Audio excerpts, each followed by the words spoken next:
Pemirsa, beberapa waktu lalu wilayah Kota Medan mengalami bencana banjir di beberapa titik akibat dari intensitas hujan yang tinggi. Kepala BPBD Kota Medan Yunita Sari pada Selasa 14 Oktober menyebutkan sebanyak 8 kecamatan, 18 kelurahan, 3.361 rumah dan 10.841 jiwa terdampak bencana banjir pada hari Sabtu lalu.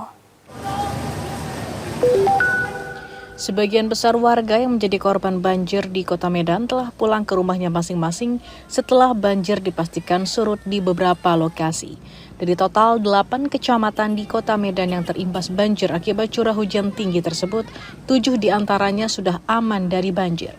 Lokasi tersebut yakni Kecamatan Medan Maimun, Medan Johor, Medan Petisah, Medan Polonia, Medan Selayang, Medan Baru, dan Medan Amplas. Kepala Badan Penanggulangan Bencana Daerah Kota Medan, Yunita Sari, di Medan Selasa 14 Oktober, menyebutkan sebanyak 8 kecamatan, 18 kelurahan, 3.361 rumah, dan 10.841 jiwa terdampak bencana banjir pada Sabtu pekan lalu.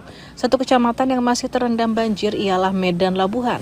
Korban banjir dari wilayah tersebut saat ini masih mengungsi di 2 titik, yakni di SD Negeri 50 dan Masjid Al-Ikhlas. Jadi di malam Minggu, hari Sabtu malam itu rob terakhir sejumlah kecamatan, hari Minggu sudah surut. Pengungsi juga sudah kembali ke rumah masing-masing sambil membersihkan rumah masing-masing yang terkena lumpur, endapan lumpur, dibantu oleh Damkarmat Kota Medan, Dinas Pemadam Kebakaran dan Penyelamatan Kota Medan. Nah, ada sebagian di Kecamatan Medan Labuhan, di Kelurahan Pekan Labuhan, itu memang masih tergenang dan pengungsi ada 2 titik. BPBD Kota Medan mengimbau warga Kota Medan untuk selalu waspada terhadap gejala dan tanda-tanda banjir dan segera lakukan evakuasi mandiri serta menyelamatkan benda berharga seperti dokumen-dokumen penting. Karena saat ini Kota Medan sudah memasuki musim penghujan atau hidrometeorologi basah. Dari Medan, Sumatera Utara, Muhammad Valeri Siregar, Kantor Berita Antara mewartakan.